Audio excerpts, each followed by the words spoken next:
Happy Sunday and welcome to In My Humble Opinion here on Rainbow Radio. I'm your host, Niceguy Eddie.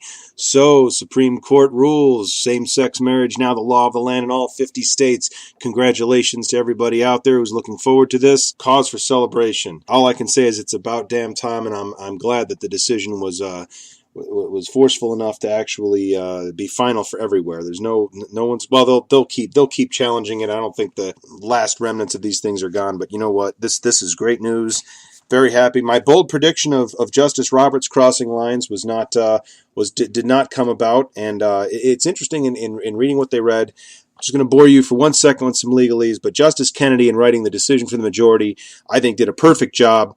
This is from Justice Kennedy's decision for the majority. No union is more profound than marriage, for it embodies the highest ideals of love, fidelity, devotion, sacrifice, and family. In forming a marital union, two people become something greater than they once were.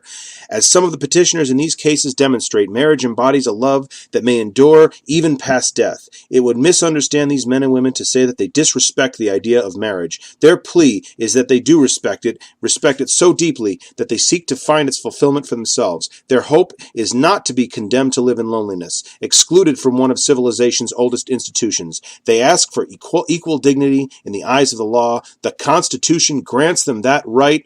The judgment of the Court of Appeals for the Sixth Circuit is reversed. It is so ordered. Can't really argue with that.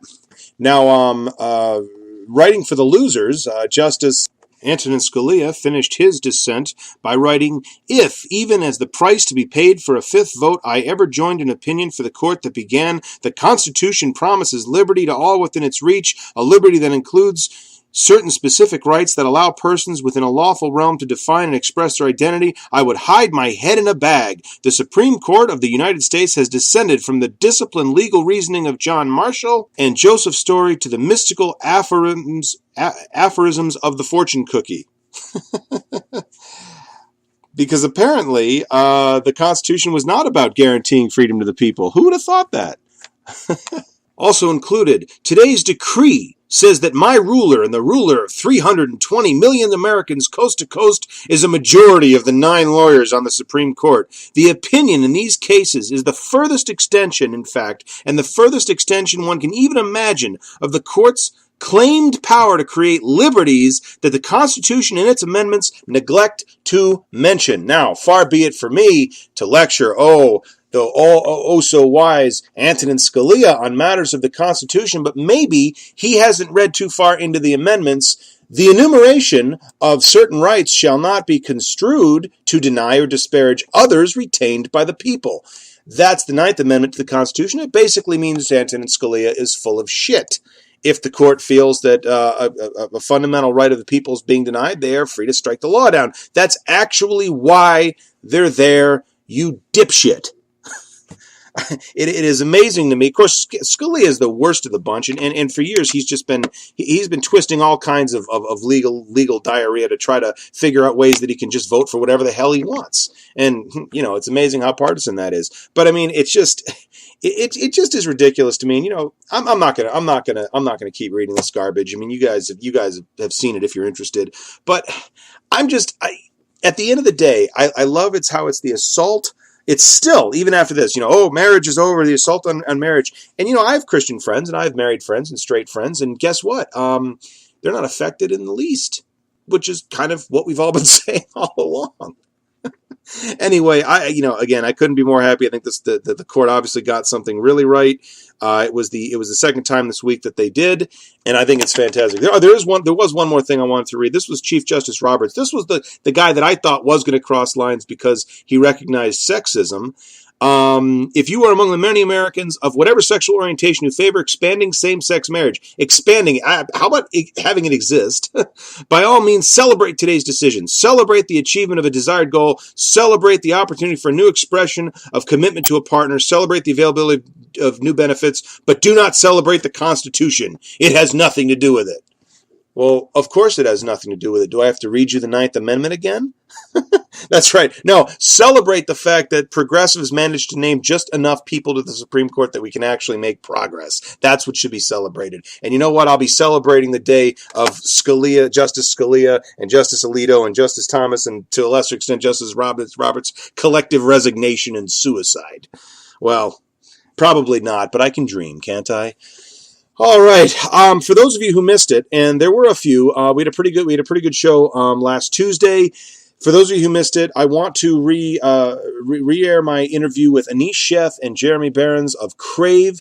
Their project Kickstarter still needs a lot of support, so anyone who has not seen this pilot yet, go to craveoriginalseries.com and check it out. Support the hell out of their Kickstarter.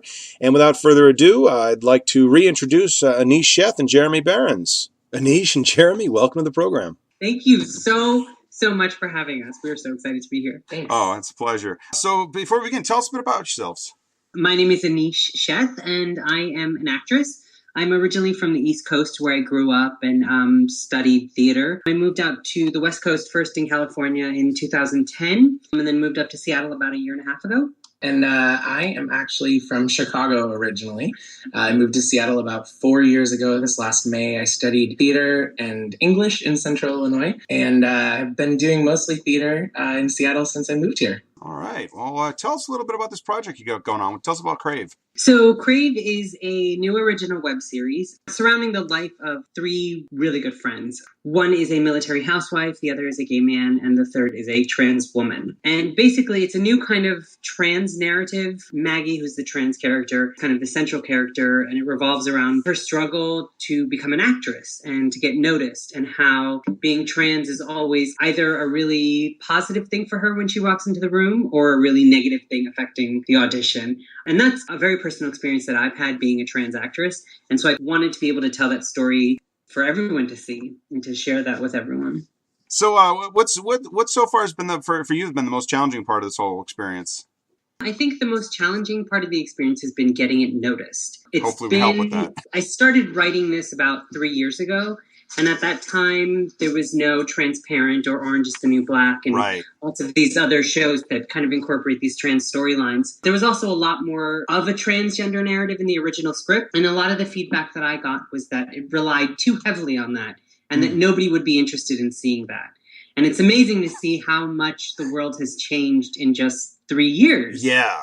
And so I think that's kind of been the hardest part of getting it noticed when finally this past, I guess, late winter, early spring, my producer, Liz Ellis, picked it up and she was like, I would really love to produce this. I think it's really great. And the time is relevant. It's something that's very now. So timing was kind of really perfect on that end.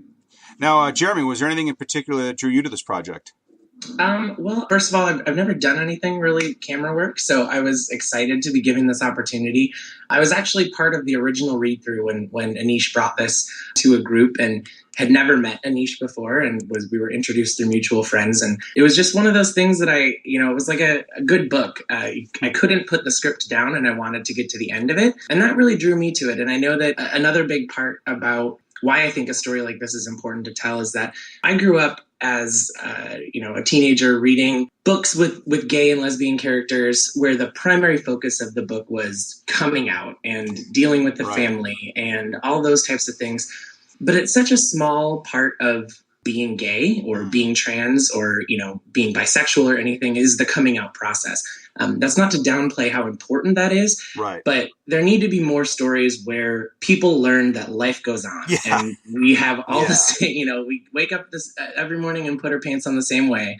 And I felt this was just about a character who happened to be trans or a character who happened to be gay or a character has a husband who's in the military and how we deal with that and sort of the common universal struggles that we face, but we all have really different backgrounds. So what's been the most challenging part, and I want to talk also about the most rewarding part. What's been the most challenging part for this of this whole process for you? I think the most challenging part for me really has been learning how to talk about it with people and really learning how to navigate this new art form for me, but also how to have conversations with people who, in my life particularly, who may have about 10 years ago not been so warm to the fact of having, a gay or lesbian family member, and to start to talk to them about trans issues that I'm just now learning about. Aneesh is the first trans person I've met.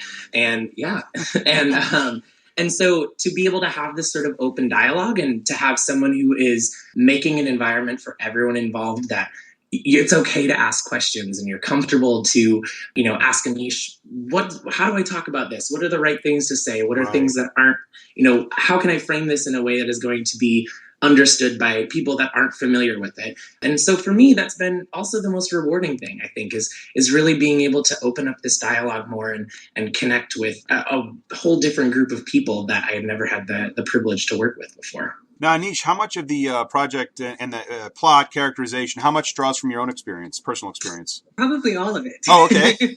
I think that's kind of the biggest difference from when I first started writing this about 3 years ago was that I was writing just characters and I was writing stories that I was thinking of. And one really important feedback that I got was that you need to write from what you know. So I started taking stories from my own life and kind of incorporating them into this story and bringing them all together. And it was actually a lot easier to write. When I started writing it, it was just kind of like a half-hour pilot. And I ended up after getting those notes and going with the idea of learning to write from my own experience, it ended up becoming an entire season. So It was a lot easier for it to flow when it came from a more truthful place. So, interrupted by a rich woman's brat while auditioning for a commercial for toilet bowl cleaner, of all things. Yes. That's a hell of a setup. Yeah. I swear, I don't know what the Academy Award equivalent is for independent film or for web TV, but I swear to be able to deliver that solid performance and keep a straight face while the casting advisor says, now just imagine that a clean bowl is all you've ever wanted in life. Yeah. Oh, well, thank you. That means a lot. I don't think I could have pulled that off. I was laughing so hard listening to that. Oh, well, thank you.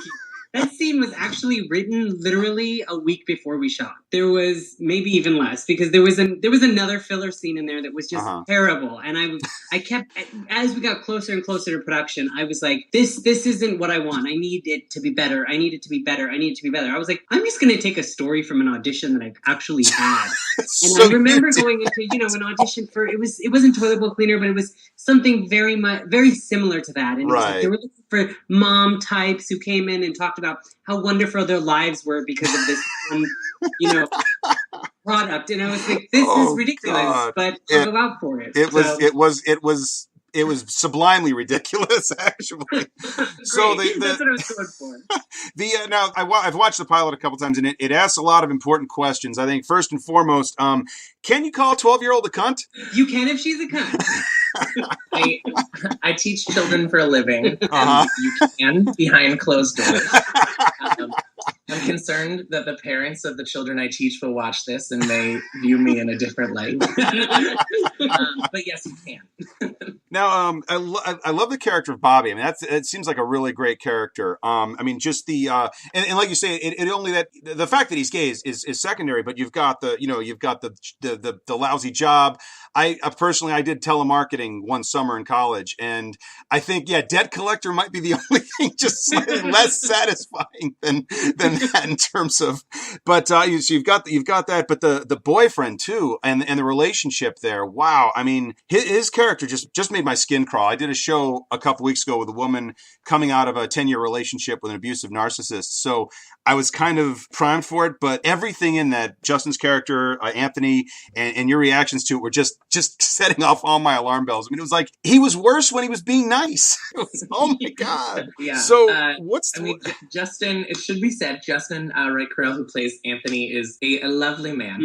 Okay, that's good to know. Just that great of an actor that he can pull that creepiness off. Yeah. Well, and I was kind of wondering, because it came off, I mean, again, I was kind of primed being that I just did a show on abusive relationships, but it came off as very genuine, almost too genuine to be fictional. So where was that drawn? Where does that come from? I have to give props to Jeremy and Justin because that was the first time they had ever met.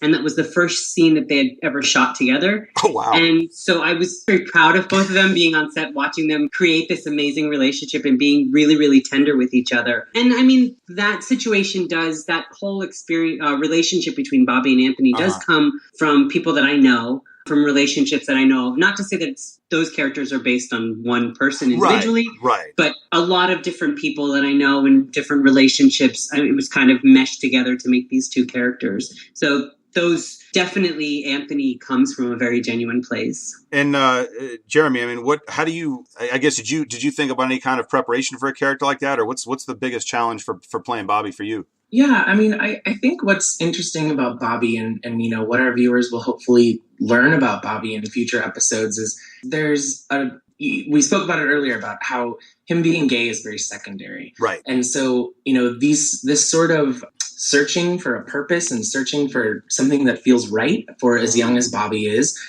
something that I think a lot of people watching this, in their early 20s, late 20s, are going to be able to reconcile with and to really see themselves in Bobby's character. And, I myself, right. as a 26-year-old gay man, I'm dealing with a lot of that. I'm lucky enough. I have an amazing job. I have a wonderful boyfriend who is nothing like Anthony.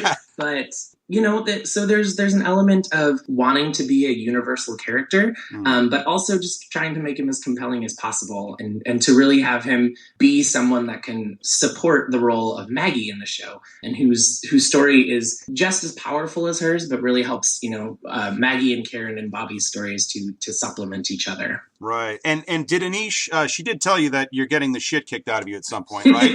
Yes. I really hope that Justin knows how to throw a stage punch because you're a good looking guy. I'd hate to have anything happen to that, We'll see. Bobby gets to fight back a little. Now, also with regards to Karen's character, and I mean, I'm trying to avoid just giving a whole summary of the first. And by the way, before we go on, where should people go to find the pilot so they can watch this? Because this is great stuff. You can find everything Crave related at craveoriginalseries.com. Okay. There you'll find our pilot episode, you'll find our Kickstarter campaign, and you'll find out information on every cast member and our production team. And we're slowly adding some production stills that we're kind of releasing to the public as incentives as we start meeting some of our Kickstarter goals. Right. Okay. Good. And now, with regards to Karen's character, taken separately, the infertility issue, the military stuff, it seemed kind of out of place at first, and then of course with the end with the kid's sister, and there was that might have almost seemed cliche, but as we bring it together in that final scene where you have a trans woman for whom I would assume, as a universal character, the issue of having children and fertility and whatnot is going to be a difficult subject. Bobby, of course, who 10 seconds earlier was saying, I don't want to talk about procreation. Yeah. And of course Karen, when she congratulates her when she leaves, I was like, oh my God. So, I mean, again, it was cool. That was an unexpected theme. I didn't see that coming. I think I needed to find something to bring these three people together. And we see a lot of shows where these friends and they're all hanging out, and every time they hang out, it's like wonderful and great. And and then there's, these really, these other great shows that have really deep issues when all these friends are together. And that's what I wanted to strive for. And I kept thinking, what is something that would really touch on each of these people? Yeah. It would really make kind of their skin crawl in some way, shape, or form. Right, yeah. And I was like, babies. I mean, people around my age are starting to think about babies. People around Jeremy's age are thinking about getting married and then eventually having babies. It was definitely, when I thought of that, I was like, oh, let me see if I can incorporate this. And then it just kind of all came together with Karen wanting the baby and Bobby not wanting to talk about it. And then Maggie, probably secretly hoping that one day she'd be able to have one. Yeah. And then the kid sister shows up who happens to be pregnant. Right. And it hits each one and it's from a different angle. And Right. And I didn't want it to make it so glaring, and I didn't want it to be like this obvious kind of literally like the pink baby elephant in the room. Right. It just seemed to somehow end up where they were all kind of facing this dilemma. Right. So, I mean, is this it for the characters? You got to crank up the awkward and the uncomfortable even more as you go on. Oh, there will be a lot more awkward and uncomfortable. Lots more. I don't know if I like that, if I'm happy about that or not, but it's great so far. It really It'll definitely keep you watching, that's for sure. Oh, absolutely. Now, you mentioned the Kickstarter, and we'll definitely get that again at the end of the program. You've got the cast is essentially signed on for the season, barring any crazy circumstances. yeah, barring any crazy circumstances, we are all signed on for the rest of the season. That's great. That's great. You've got some great people there. Now, you mentioned it right up front in the show, and it was also in the in Maggie's write up on the Kickstarter. Talk about her secret, being transgender, being her greatest asset or greatest liability on any given day. And you mentioned that you draw a lot from your personal experience, and I'm wondering if that has tended to lean one way or another, because you also mentioned that until a year or two ago, trans representation in popular media was either non-existent at best, and when it was existent, it wasn't exactly positive for the most part. So for me, I have my career. So I took a hiatus when I decided to transition, and I stopped acting for about 3 years because I honestly didn't think I could anymore, because that was around the time, that was before the time that I even started writing this. This was even 3 years before that.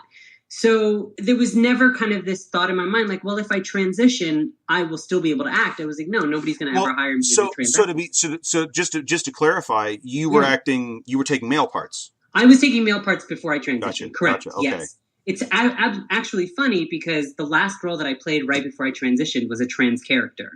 So funny how that works out sometimes. Yeah, really, really funny how that works out sometimes. And then I got back into the business and I moved to Seattle. And when I moved to Seattle, my career started taking off. I started doing commercials, industrial. I did a feature film. I've done theater. And it was more than I've ever worked as a man. And so what I started noticing was that people didn't know that I was trans and they would just hire me. But then there were times where I would go into the room and people behind the table knew that I was trans. And it was always that question of like, well, she's trans. Do we want to give her the role? And to me, it's like, well, why should it even matter? But that's a conversation that people are learning not to have about a person. And factor that into whether or not they should hire them. Right. And so I think that theme has been very present for me, going into a room and wondering if the people in that room know me either because they know me personally or by reputation, and whether or not they know then that I'm trans, and whether or not that's going to affect whether I get the job. Or the opposite effect is because there's so much, I kind of almost feel that trans people have become almost tokens in a lot of shows. It's like you have to have one to be one of the cool kids. Right. And while I think that's a really, really great thing for visibility, I think that we also need to be really careful with the kind of stories that we're putting out and not just having trans characters just for the sake of having trans characters. Right. And half the time it's a cis actor playing them. Exactly. Right. Well, half the time, most of the time still. Right. Unfortunately, right. Yeah. So I think that it's really, it's in conjunction with that, going into a room and having somebody know that you're trans can sometimes benefit you, because then it's like they want to bank on that. You know, it's like, oh, well, this is a trans person. If we hire them, we get to check that box. And not saying that that's what they're doing. Yeah. But that's how sometimes it's often viewed with the way that it's interesting. Popular culture is taking off with this whole trans visibility thing. Right. Yeah, I guess it is kind of a mixed blessing, because you get the visibility, but then it's not always the representation that you want. Absolutely. And I mean, it really has taken significant strides in recent years. And I mean, I think we all at this point have a sense, sort of a general sense of what you're doing with the show. Were there any particular voids in mind that you were looking to hit or fill with these characters or stories? I mean, if there was a specific goal or something specific you wanted people to take away from this or to accomplish with this, what would that be? I hate to focus solely on Maggie's character, but it was definitely born out of this desire to show that trans people have normal, regular lives that they lead every day after their transition. Right. And those are the kind of stories that I felt were really either misrepresented or completely absent from the things that I see on television and in popular media. And that's what kind of really drove me to create this, to show, because when we meet Maggie, we meet her years after her transition. She's settled her life, people, probably in that audition room in the first scene don't know that she's trans. Right. And I think that's really important, is to set up this character, as a human being, as a person who's living their life, and them being trans is so secondary, in the same way that Bobby being gay is so secondary. Right. And Jeremy, you mentioned like with the, how so often it's the coming out story, and that is significant, but it's been done to death. And so, you have a character, well, what are you dealing? You're dealing with an abusive relationship, for example. Well, hey, there's a universal story right there, and just the fact that the characters happen to be gay, that's just a different take on something. And it's so far beyond that typical story. To me, it's actually, Dan Savage, a local Seattleite, started the It Gets Better project. And I think when that started, it was a really great message for youth in particular, to be able to say that, we know it's hard. We know coming out is hard, but Dan did a really great job of pushing that and plugging that and having those stories be told from that standpoint. Mm-hmm. But for a while, there was only that one voice. And so it's stories like Aneesh's story here that we're learning how it gets better, and not always better, but sometimes it gets normal. Yeah.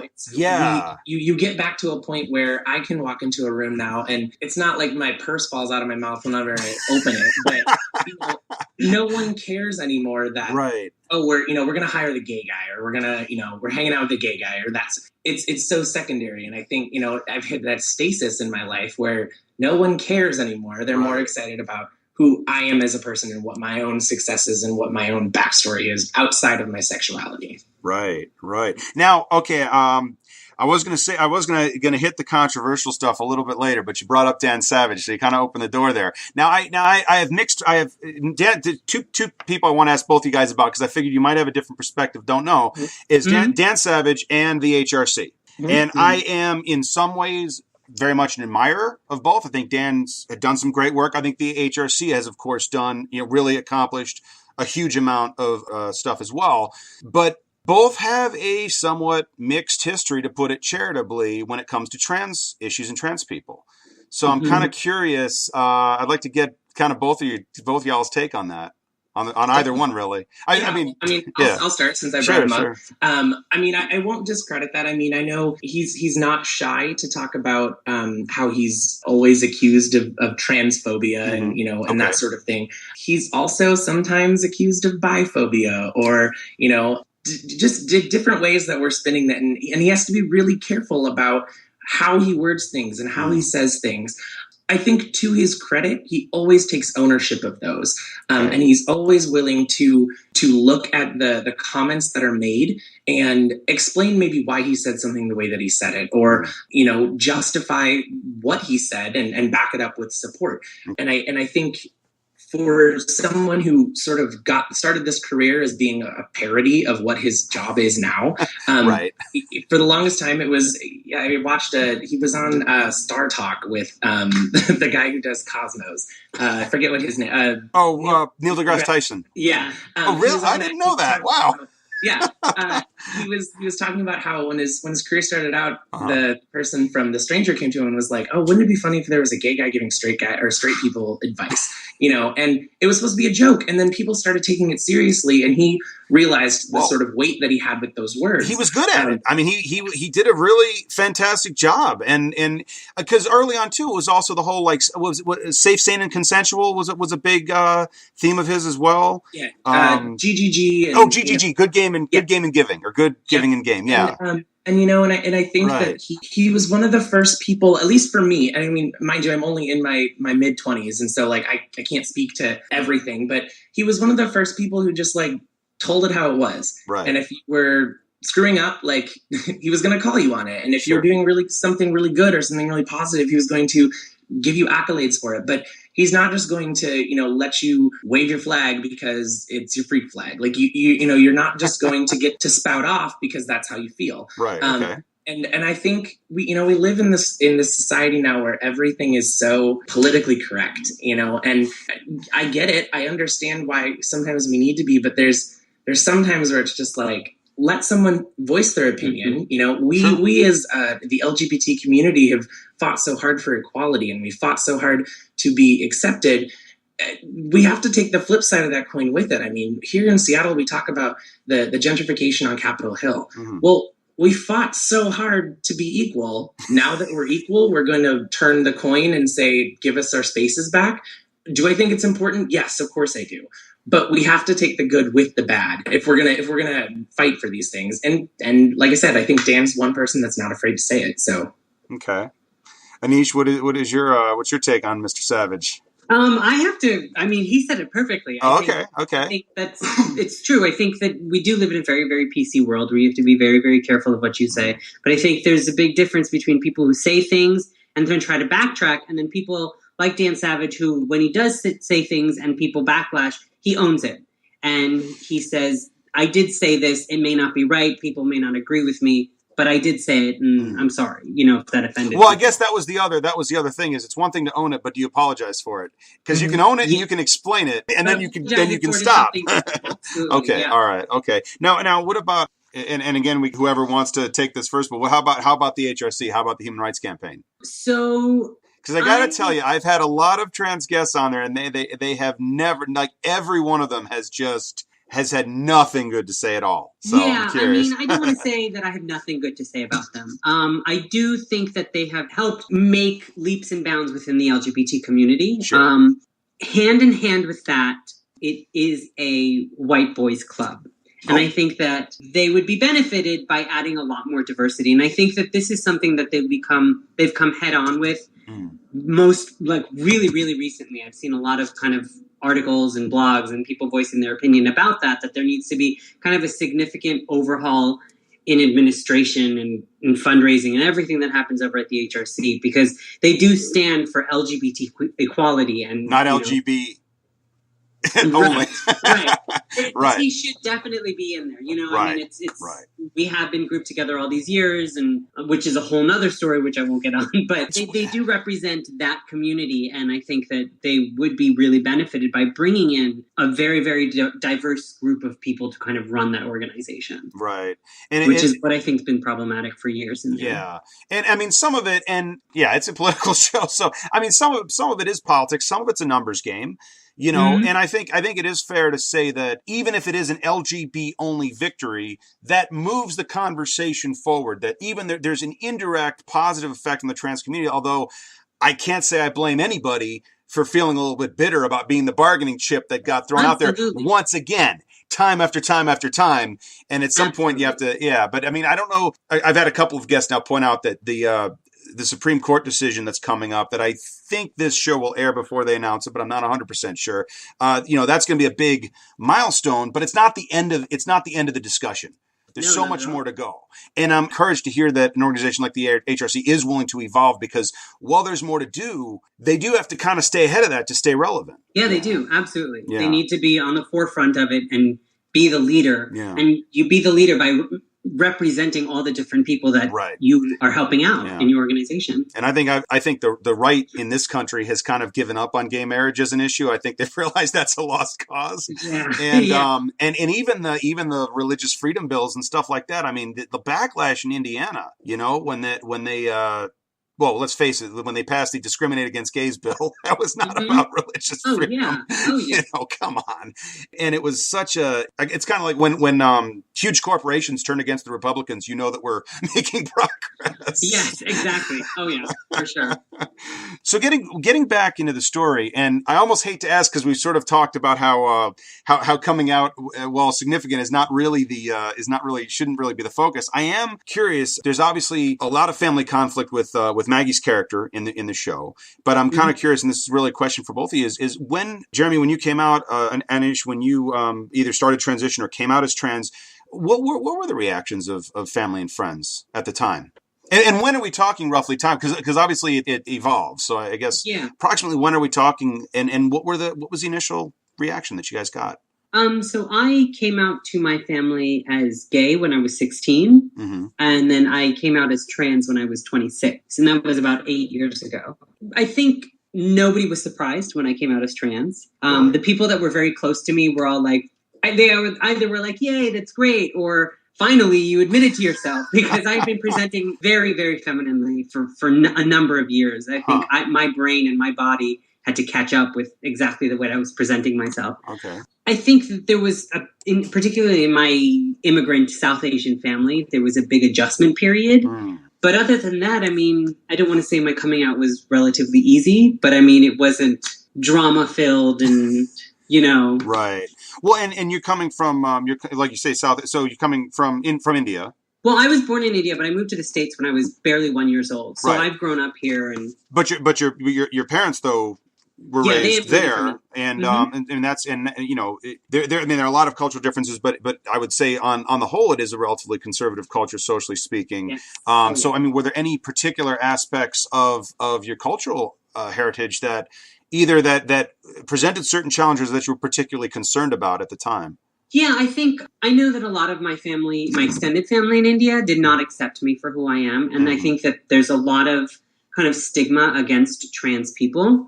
There's a whole, what India has now officially legally deemed transgender individuals as like this third gender. Yeah, I think before that it even happened, it's just very, very stigmatized. I mean, really? Like it is for trans people in many, many places, including the United States. Yeah. So I think when that happened, it was and I have very liberal family in India, but it was interesting to see them kind of shift to kind of be these liberal folks who then now have someone who's trans in their family to be like, we don't accept this. Right. And I've, I love to bash the Republicans. I love to bash conservatives, but being a liberal, being a Democrat certainly does not make you immune to homophobia or transphobia. I mean, it's not we are not, I think the numbers work out in our favor on average, but it certainly doesn't give anybody a free pass or a immunity from that. That's for sure.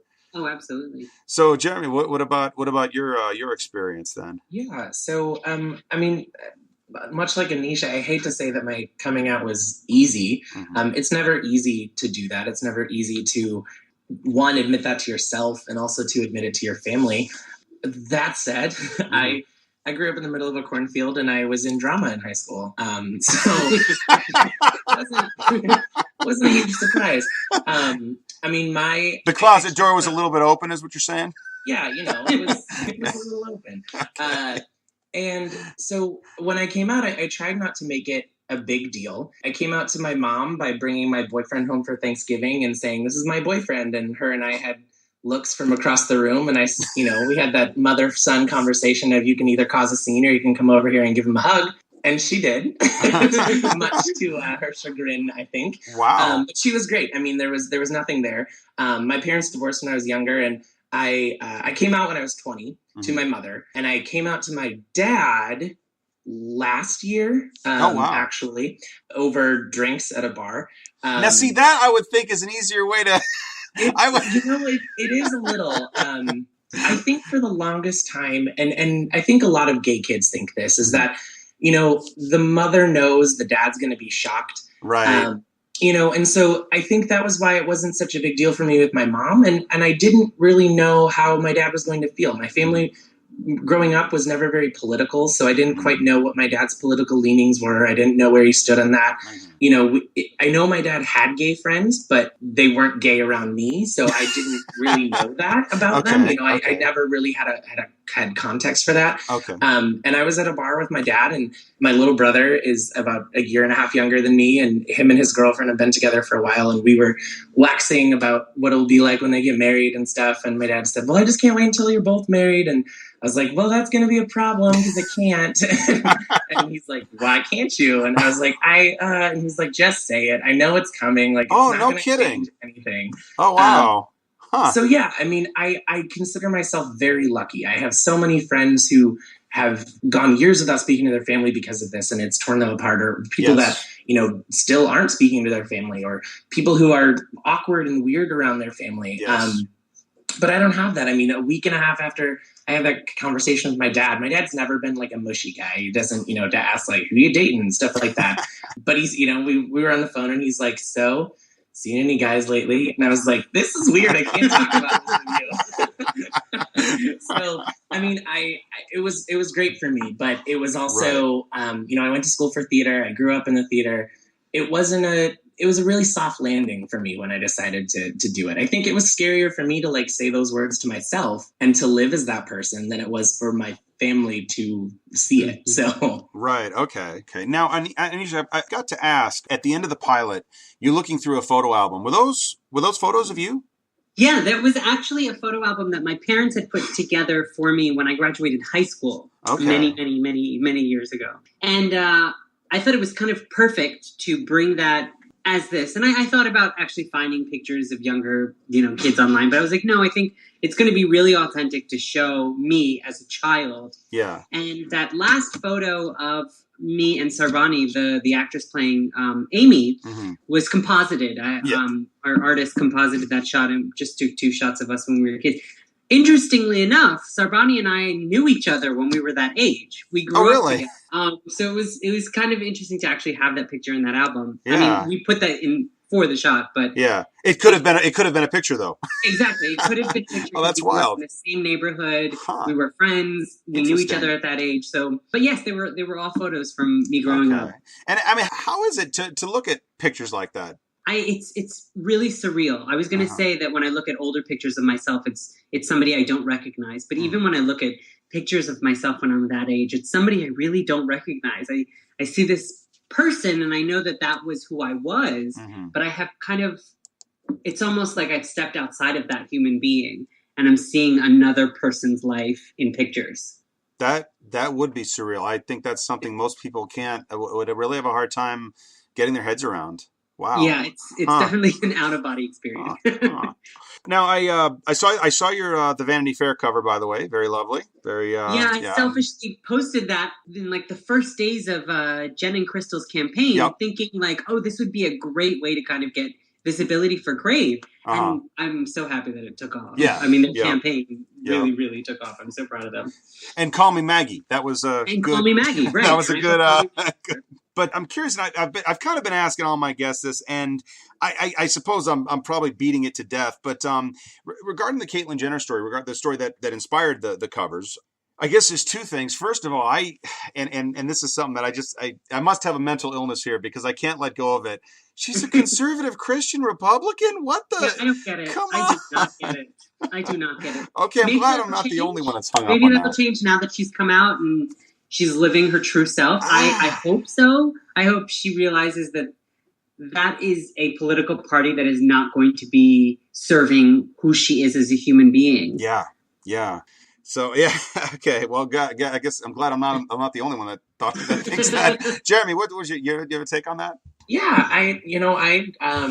when my stepmom married my stepfather, or when my mom married my stepfather, she married into a Republican family, which has been one of the weird little blessings in my life. Okay, that's interesting. I think my stepdad really taught me how to argue and how to debate and how to come into an argument with those types of things, and really being able to back up and talk about what you stand for, and particularly during the last presidential election, to be able to have those conversations with my stepdad and point out those inconsistencies in the party that he's voting for. Same with him that he'll do for me. Oh, sure. The Democrats are far from perfect. Yeah, right. Yeah, exactly. Yeah. And I think was one of the best things for me. And so I'm hoping that same sort of thing will happen with Caitlyn, and that Caitlyn will be able to sort of open up that dialogue and really maybe not change the older Fox News watching like that awful demographic, but the really young. I think it's possible that I know plenty of gay guys who are Republicans for a complete non-social reason. Well, and see, that's the funny thing for me, because I come at it from the point of view, in my opinion, they do a shitty job with the economy. They do a shitty job with foreign policy. I see nothing that sells me on that party at all. And then if on top of that, they're going to literally work against my basic human rights and my basic dignity and not even really accept me as one of them. Oh, they'll take my votes and my money, but they won't actually have the Log Cabin Republicans ever been hosted at the Republican National Convention? I don't think so. Yeah. I mean, maybe early on, maybe the first year, but I mean, generally not. And I'm like, so what on earth draws you to this? What is the selling point? You go out and join the Republican Party. No. I don't mean you personally. I just don't get how the Log Cabin Republicans even exist as a group. I don't understand that either. It's really but I think we're seeing that shift. We're seeing a greater acceptance of different lifestyles and sort of how those might all work together.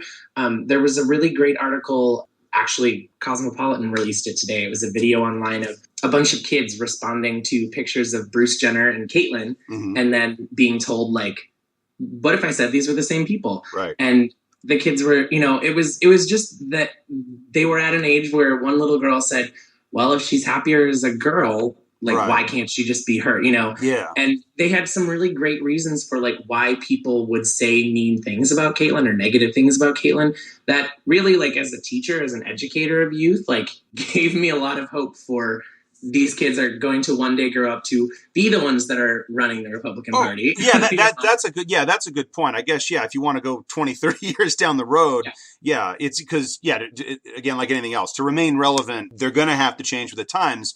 But again, that's sort of like the definition of conservatism is precisely not doing that. Yes, right. Yeah. Okay, and then the other part of that, and this was really what drove the My Vanity Fair cover. As Jen pointed out last in her show, it's a legitimate story. It's a real story. It should be told. It's not the first time it's been told. But do you think Jenner is good representation for the trans community? Net? And that's a mixed question, I realize. That is a big mixed question. Yeah. I think what Jen and Crystal did was amazing. And I listened to, there was, I think, a little piece of your interview with the girls from a couple of days ago that I listened to. And Jen had, Jen had said that she had said, where's my Vanity Fair cover? And not meaning like, where's mine? Like, I want to be the star, but where's our Vanity Fair cover? Yeah. And I think that's kind of the initial reaction I had. I hadn't even really gotten out of bed that morning yet. And my friend had texted me a photo of, something on Tumblr saying, oh my God, did you see this? And my immediate reaction was like, big whoop. I think that Bruce Jenner was a very visible figure in terms of his past career and the Kardashian clan, that when Caitlyn decided to become Caitlyn, she had this enormous visibility. She had her entire history behind her that gave her that much visibility. Right. And props to her for really having the courage to come out on television in that interview and to do a spread like this. Yeah. The other half of that is I think it was very opportunistic. And I think that both the media and Caitlyn kind of made it a big spectacle. And in that aspect, I don't think it was very respectable to the trans community, because it was like, hey, our lives can be on display for you to gawk, stare at, and question. Right. And that's, I think it was it's always, half and half. It's always great when we get this visibility. But the other side of it is we have to be really, really careful what we're putting out, what we're showing, and what we're letting people see as acceptable. If we keep putting out these stories where it's okay to ask people questions about their surgery or what their name used to be. Was it the Katie Couric interview with Laverne Cox, or was it Janet Mock? One of those two? I can't remember. Yeah. And I love Laverne for just giving it to Katie Couric and basically saying, like, when you do that, you're taking away from all these other issues that affect trans people. Right. And it's sensationalizing on aspects of being trans that really are none of anybody's business. Right. Well, I'm waiting for someone to turn that around and just ask them if they shave or if they're circumcised or whatever. Just turn that around. And like, okay, so what? You don't want to talk about that? Go figure. Are you familiar with Janet Mock? A little over a year ago, she sat down with an interview with Alicia Martinez. I believe that was the journalist's name. And basically, she turned the questions around. Oh, yeah. And she's it's funny looking at you. I'd have never known that you were cisgender. And she's like, how does it feel to be born with a vagina? And it was funny because like Alicia was like, wow, I had all these questions written down for you and I didn't realize how invasive they sounded until you flipped the script. Right. And I think that with stories like Caitlyn, it's great that she came out and it's great that she has that visibility. And anyone else who, who's a big celebrity who chooses to maybe do that in the future, I think it's important to keep in mind what you're sharing with people and what you're showing people is acceptable to ask. Yeah. And everyone's interested and everyone wants to know the nitty-gritty details. And it's horrible that everybody wants to know what's between a person's legs. Right. But let's stop that. Like, let's find out other issues that are really kind of affecting the trans community and really kind of focus on that and bringing the trans community to a more equal level with everyone else. Yeah. Yeah. And it like with the visibility, like I said, it is a mixed blessing because it's going to get more awkward before it gets better. But there'll be that rough patch there, I think, that we're starting to get into as people start to figure this stuff out. Yeah. And I think that there is a learning curve. I think people, and for me, it's been, some people will say things and they'll be called transphobic. And I think there's a big difference between people who don't know what they're saying and then people who are using certain words to be derogatory. Right. And I'm okay with the people who don't don't know what they're saying, because then they're open to be educated and to Yeah. be like, no, that's not really appropriate to ask somebody. That's not really appropriate to say. Right. And then they can learn that and learn that that's not okay and take that knowledge and kind of pass it on. And that's how we grow. And I think that there is that learning curve. So now, and I'm hoping that I mentioned before, I do hope that this airs before they announce the Supreme Court decision, but it is somewhat related. Any thoughts, predictions about the same-sex marriage ruling that should be coming any day now? I hope it passes. Marriage equality passes in the entire United States. Well, sure. That we even have to have this conversation, in Right. 2015. Jeremy? Yeah, I mean, I obviously feel the same way. Any predictions? Yeah, I personally think that it's going to be a success. It's going to be a win. Yeah. Anish and I have the really great pleasure of being in one of the many states where gay marriage is allowed, and not only that, but being one of the first. Mm-hmm. And so we're up in the Pacific Northwest. It's a little rosy. It's a little, we're definitely the Emerald City, Right. And to use a Wizard of Oz reference. But I think it's only going to get better. And I think once the decision is made and it's passed, that crazy conservative right wing is going to realize the sky isn't going to fall. We're not. You're optimistic there. Married. We've got a lot of money socked away, some of Right. us, and can throw some fabulous weddings. But would you cater it with pizza? No, actually, I've already decided my wedding is going to be a designer grilled cheese bar with tomato fountains. I love it. Yeah, so that's what's happening in my wedding. It's the only stipulation I have in my wedding. So yeah, but no, I mean, I think you'd be hard pressed to find LGBTQ anyone who is against. Well, no, obviously that I get. I kind of like. I think that there's some people in the gay community who may not give as much weight to it because to them it might not be a huge thing. I mean, I know They don't want to get married, for example, who are very content and very happy together to not have that, but. As people who are my age start to get older, our necessities change and the reasons for marriage definitely change. When you're younger, you are thinking about wanting to be with someone for the rest of your life and da-da-da-da. But as you start to get older, you realize that there's a lot of protections in place for heterosexual couples that are meant to make sure that the person that you are in love with and that you're committed to is taken care of when you're no longer there or when, right. When you can't be. And I think that's the element of this argument that I think is going to be really pinnacle with the younger generation moving forward, is that more and more people are going to start to see that it's not necessarily about having a marriage in a church, right. It's not necessarily about that sort of thing, and just changing sort of how we look at that whole convention. Well, and you mentioned the inconsistencies. The Republicans love to talk about small business and the family farm and that kind of stuff. And yet that's exactly what gets lost when one of the co-owners or would-be co-owners, were they married, passes away. Mm-hmm. And now you can't hold on to those assets. You can't hold on to that small business. You can't hold on to that house. And it's like, oh yeah, I didn't really think about that, did you? Or don't care. I don't. One or the other. Yeah. The other one, and this was the one that kind of made me just stop and go, whoa, yeah, that's a good point. Was somebody had pointed out, they always talk about hospital visitations, which I always thought was sort of it's important, don't get me wrong, but that's the minor part of it. The major part of it is, okay, you're in a coma, who's making medical decisions for you? The person you're spending your life with, or your gay-hating parents?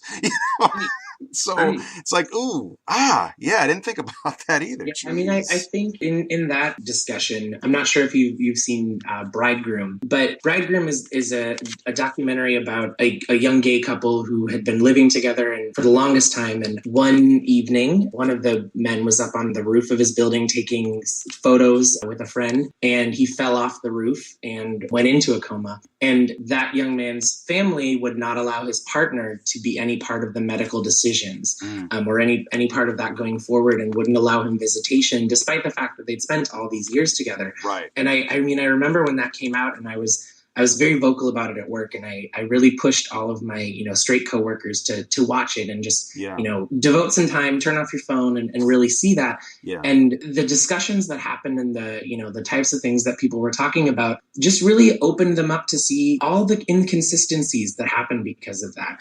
Not just with marriage things even. I mean, we get monthly blood drive things at work, and I'm always the first to say, like, I'd love to give, but I can't because I sleep with men. Right, right. And then to have someone at work in that same argument be like, well, they're changing the ban you heard. Now you just have to be celibate for 12 months. Oh, that's it, huh? Thank But God. Oh my Wonderful. Please, Oh yes, my I will. God. And the thing is that there are so many. That is.